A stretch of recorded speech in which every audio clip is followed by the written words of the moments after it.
The president of Venezuela, Nicolás Maduro Moros, offered this Saturday his annual message before the parliament, where he presented the balance of his management of the government during the year 2021. Former Haitian senator and suspect in the magnicide of Jovenel Moïse, Joel Joseph, was captured in Jamaica.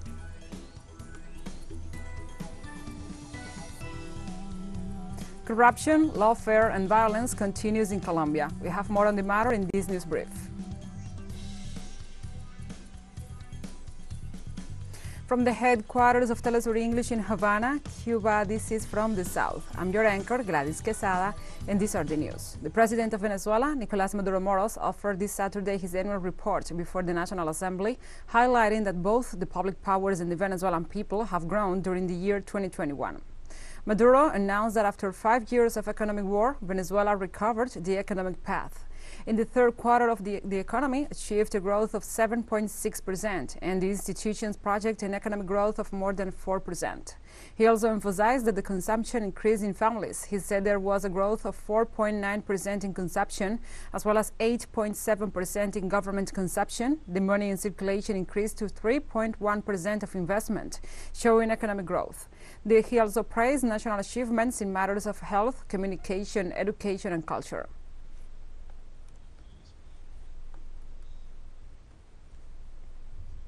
As part of his remarks, President Maduro said that he was there to fulfill his constitutional duties and commitments in front of the legislative power of the nation.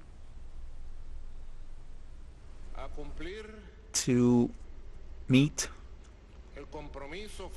the commitment that I have before the legislative power of the nation.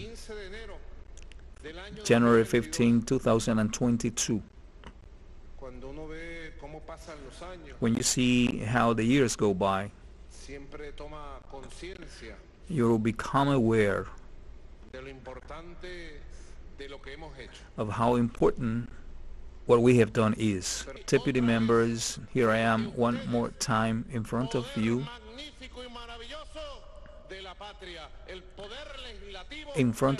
who are the real legislators in Venezuela that is representing you here, present today, aware today. The head of state expressed that this was the year of consolidation, of political peace, strengthening the national dialogue, and of the internal stability of the nation.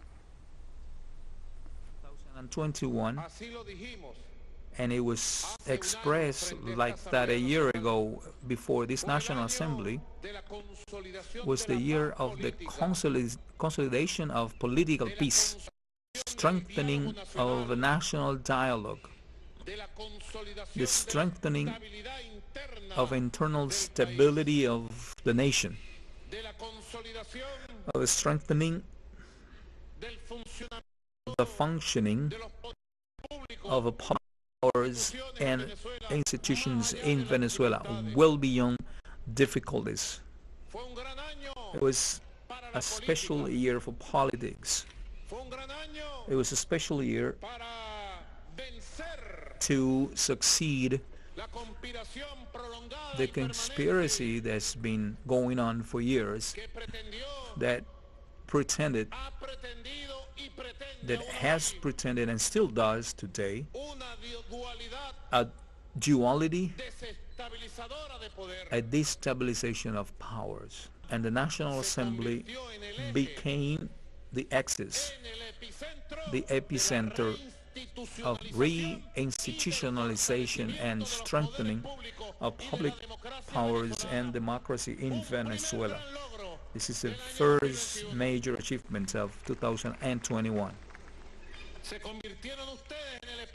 You became the center, you became the political epicenter and legislative epicenter of debates of ideas, and the epicenter of freedom, and the epicenter of the functioning of the re-institutionalization necessary of public powers in Venezuela. The Venezuelan president, Nicolás Maduro, also stressed that the election number 29 of these 22 years, the mega elections for governorship, demonstrated once again the unbeatable strength of the electoral system of Venezuela.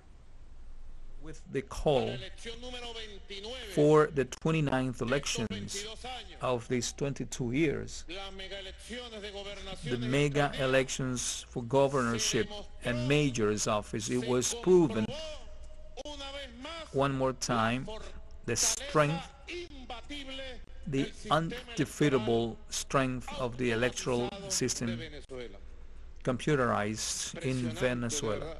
It was impressive. These were elections that left a political map very balanced, we can say. Now has been completed with the elections in Barinas. President Nicolás Maduro expressed that it is difficult to face a political process when the nation has so many objective problems created by the economic war. It is difficult to face a process, a political process, when we have so many objective problems created by economic war of all these years, when we have actually been subject to the greatest attacks that have ever been conducted against Venezuela in 200 years of republic. And in this objective situation, we could actually say, and we can tell the whole people of Venezuela, we have obtained a very good result, a balanced result, a fair, necessary, and now what I ask, governors, mayors, is to go outside and do your work. Go and resolve the problems of our people and try to solve the needs of our people. It is your time now. And we'll be right back after this very short break, so don't go away.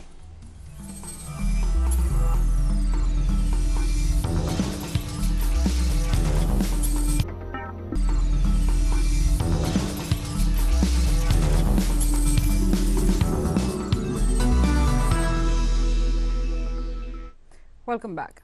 Over 6 months later, the truth about the assassination of the Haitian president Jovenel Moïse has yet to be known.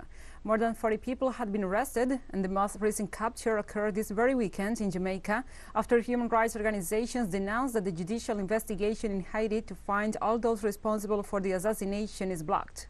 We have more on the matter in the following story. A former Haitian senator suspected of being a key player in the assassination of the Haitian president was arrested this weekend in Jamaica, where he is presumed to have arrived since December, a fugitive from justice.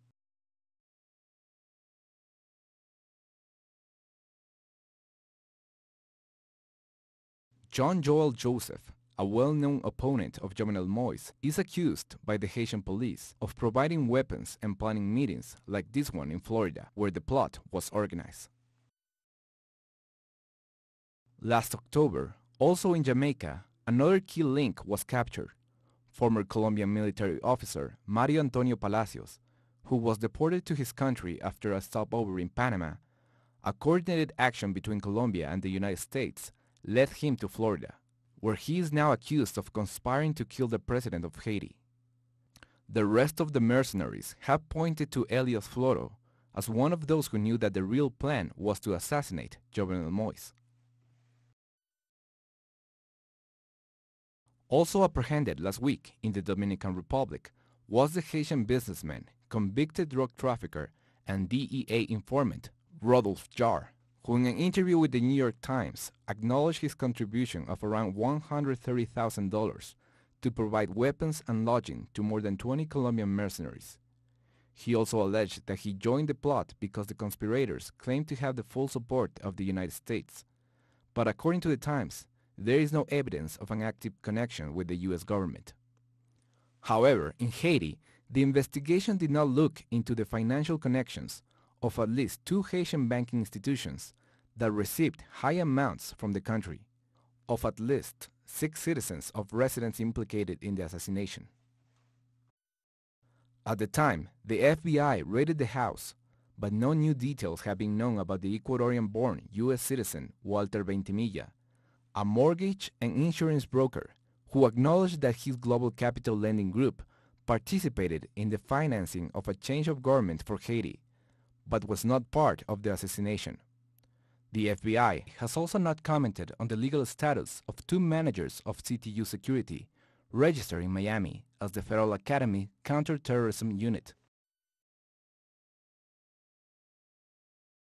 Antonio Intriago, an immigrant of Venezuelan origin, and Arcángel Pretelt, a former member of the Colombian Army, native of Cali and resident in Florida, are accused by the Haitian police of participating in the plot of the crime. According to the Haitian National Network of Human Rights, the investigations to find all those responsible have yet to clarify the links between the current Prime Minister Ariel Henry and former official of the Ministry of Justice, who is said to be responsible for coordinating the assassination in real time. Joseph Barrio, still a fugitive, spoke before and after the crime at least 12 times with the current president of Haiti, according to telephone records revealed in September 2021 by the prosecutor Bedford Claude, dismissed after requesting that the Prime Minister explain this relationship before the court. Some sources assured that 4 months after the assassination, the fugitive visited the official residence of the Prime Minister 2 nights, without major obstacles from the security guards. Now we move on to other topics. On Saturday, night riot forces repressed Honduran migrants who were part of the first caravan of the year in the Central American nation. The officers fired tear gas against a group of about 600 asylum seekers who were trying to cross the border in Izabal, Guatemala. The public forces justified the use of this type of ammunition with an alleged stone attack by the asylum seekers.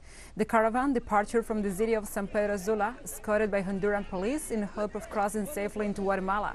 Migrant support organizations urged the migrants not to undertake the trip. In 2021, the Guatemalan government stopped a migrant caravan around the same time of the year.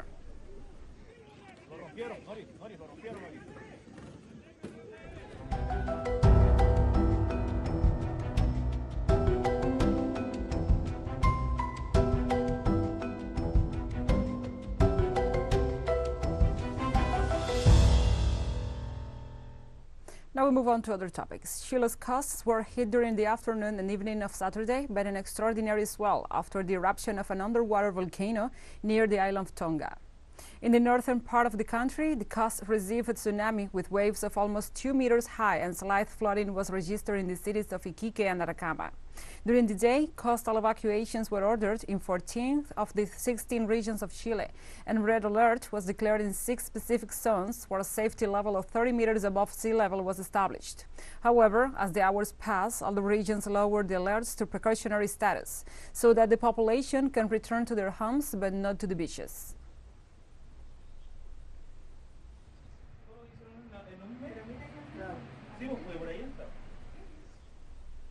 2 people died in Peru due to abnormal waves caused by a volcanic eruption in Tonga, reported the National Police on Sunday morning. According to the National Police of Peru, 2 people were found dead on the beach of Nailap near the northern city of Lambayeque. Regional media assured that the victims were 46 and 23 years old when they were hit by waves of more than 2 meters, which caused the sea to go out when a vehicle was driving along the beach. The Peruvian Navy concluded that the eruption in Nuku'alofa, Tonga, does not cause a tsunami warning on the coast of Peru, but confirmed that unusual behavior has occurred in some coastal areas and has intensified with the presence of abnormal waves, combining the rising tide or high tide phase. And we have more stories coming up after this final short break, so stay with us.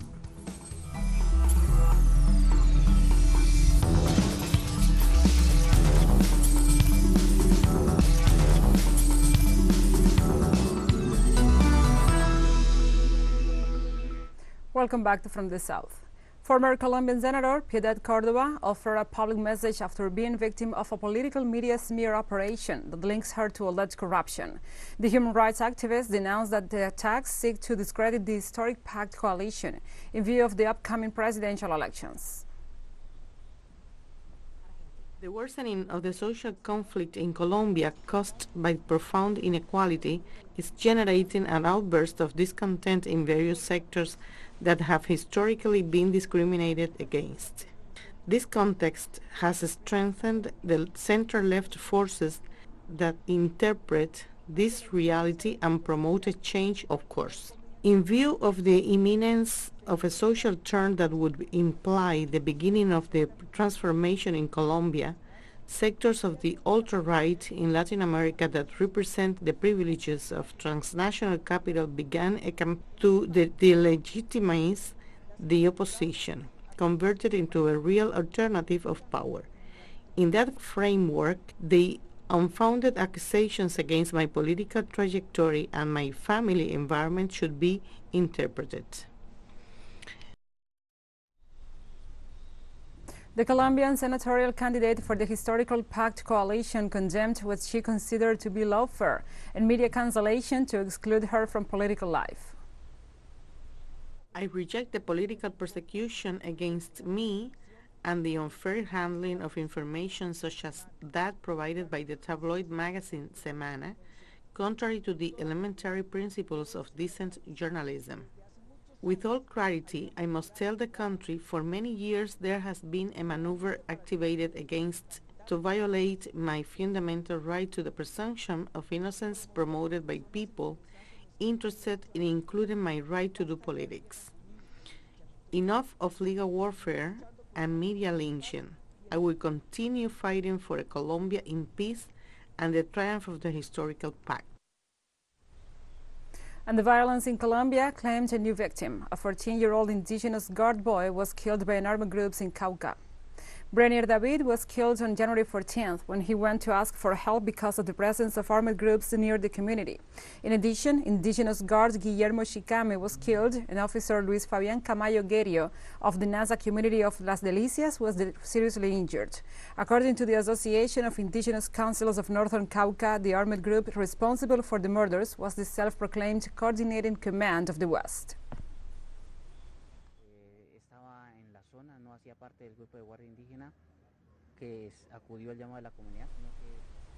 Now we move on to other topics. A solidarity shipment with 7 tons of powdered milk arrived in Cuba this Saturday, organized in a joint effort of the groups Brigades of Love, Code Pink, and the People's Forum from the United States. Representatives of the organizations that accompanied the air cargo stated that the shipment responds to the need to support the country in the face of the U.S. blockade and also its intensification in the midst of the COVID-19 pandemic. The powdered milk will be sent to the pediatric hospitals in Havana as token for love for the children of Cuba.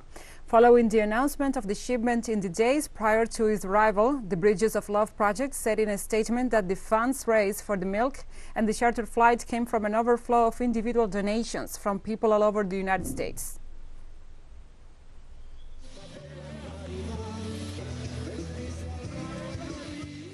With the work of many people, in addition to the donations, as you just said, the work of packing it and sending it here, renting the plane, all that is the work of many people. Somalia's government spokesperson was wounded on Sunday in an explosion and a rod injection set off of a suicide bomber. Mohammed Ibrahim Mohalimu appeared to be the sole target of the attack near his residence by a busy intersection in the capital, Mogadishu.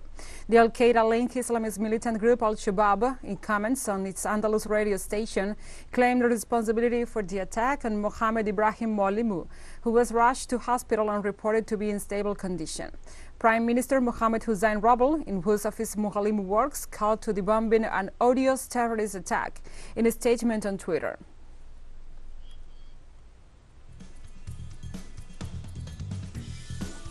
And we have come to the end of this news brief. But remember, you can find these and many other stories on our website at telesurienglish.net. And also, if you feel so inclined, please join us on social media for all the latest news.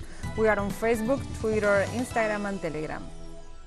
For Telesur English, I'm Gladys Quesada. Thank you for watching.